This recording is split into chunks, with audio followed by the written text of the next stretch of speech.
Hello all, hope you all are fine.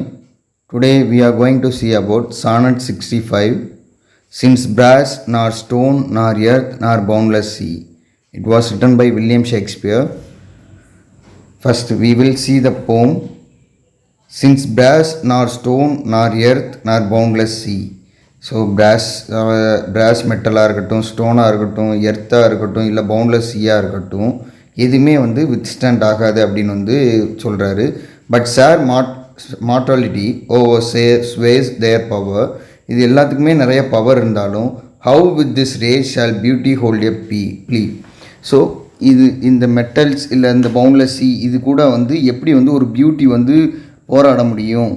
ஏன் அப்படின்னா whose action is no stronger than a flower. என்ன சொல்கிறாரு அப்படின்னா பியூட்டி இந்த ஃப்ளவரோட பியூட்டி மாதிரி, ஃப்ளவரோட பியூட்டி கொஞ்சம் நேரத்தில் இருக்காது. அதே மாதிரி ஹியூமனோட பியூட்டி கொஞ்சம் டைம் தான் நீடிக்கும். அது எப்படி ஒரு பிராஸ் கூடையோ இல்லை ஸ்டோன் கூடையோ இல்லை எர்த் கூடையோ இல்லை எண்டே இல்லாத அந்த சீ கூடையோ வித்ஸ்டாண்ட் பண்ண முடியும் அப்படின்னு கேட்காரு. Oh how shall summer honey breath hold out against the wrackful siege of battering days. So சம்மரோட ஹனி பிரெத் எப்படி ஹோல்ட் அவுட் பண்ண முடியும், அந்த குட் டைம்ஸ் எப்படி நம்மளால் ஹோல்ட் பண்ண முடியும் against wrackful siege of battering days. So என்ன சொல்கிறார் அப்படின்னா டேஸ் அந்த டைமை நம்மளால் ஹோல்ட் பண்ணி வைக்க முடியாது அப்படின்னு சொல்கிறாரு. When rocks impregnable are not so stout nor gates are steel so strong but time decays. So ரொம்ப ஸ்ட்ராங்காக இருக்கிற ராக்காக இருந்தாலும் சரி, இல்லை ஸ்டீல் கேட்ஸாக இருந்தாலும் சரி, எல்லாம் ஸ்ட்ராங்காக தான் இருக்கும். பட் டைம் டிகேஸ், ஆனால் டைம் காலத்தால் அதை அழிக்க முடியும் அப்படின்னு சொல்கிறாரு. Oh fearful meditation where alack shall time best jewel for time's just like head. So என்ன சொல்கிறாரு அப்படின்னா oh fearful meditation where alack shall time's best jewel for time's just like head. Time தான் டைம்க்கே ஒரு பெஸ்ட்டு ஜுவல் அப்படின்னு சொல்கிறாரு. Or what strong can hold his swift foot back or who his spoil of beauty can forbid.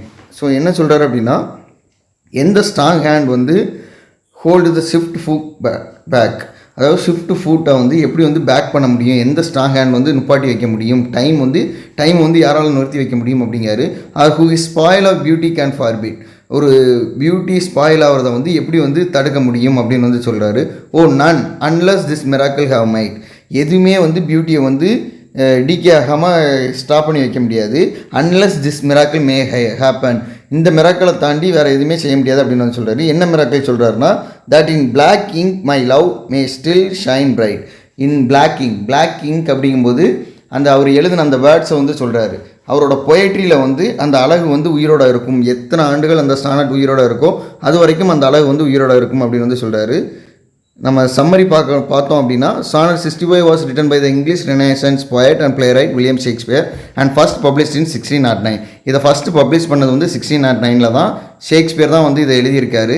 The poem speaker mourns that the fact that everything is subject to the passage of time and wonders how something as delicate as beauty can possibly survive when even the strongest things on earth eventually crumble and decay. So இந்த இதில் speaker எதை பற்றி புலம்புவார் அப்படின்னா ரொம்ப wonder பண்ணுவார். எப்படி time ரொம்ப beautiful and strongest thing on the earth அந்த ஒரு விஷயங்களையும் கிரம்பிள் அண்ட் டிகே பண்ணுது அப்படிங்கிறத மான் பண்ணுவார். Yet there is one thing the speaker ultimately argues that can withstand time relentless siege. So ஆனால் ஒரு விஷயம் அந்த டைமையும் தாண்டி எந்த முடிவும் இல்லாமல் வித்ஸ்டாண்ட் ஆகி நிற்கும் அப்படின்னு சொல்கிறாரு. என்னதை சொல்கிறார் அப்படின்னா பொயட்ரி இட் செல்ஃப். பொயட்ரி அப்படிங்கிறது அவரோட அந்த சானட் சொல்கிறாரு. இந்த சானட்டுக்கு அழிவே கிடையாது அப்படின்னு சொல்கிறாரு. Importantly the love express within it. So அந்த பொயட்ரியில் அவர் சொன்ன அந்த லவ் காலத்தை தாண்டி எவ்வளோ டைம் ஆனாலும் டிகே ஆகாமல் விஸ்டாண்ட் பண்ணி இருக்கும் அப்படின்னு சொல்கிறாரு. Sonnet 65 belongs to Shakespeare's fair youth. Sonnet 65 ஷேக்ஸ்பியரோட ஃபேர் யூத்துக்கு சொந்தமானது. Sonnet a sequence of poem addressed to a handsome young man. அது ஒரு ஹேண்ட்ஸம் யங் மேனை பற்றி பாடப்பட்ட பாட்டு. That's all about Sonnet 65. இதோட தீம்ஸ் பார்த்தீங்க அப்படின்னா time, beauty and the power of words, இதெல்லாம் தான் இந்த போமோட தீம்ஸ். That's all. தேங்க்யூ.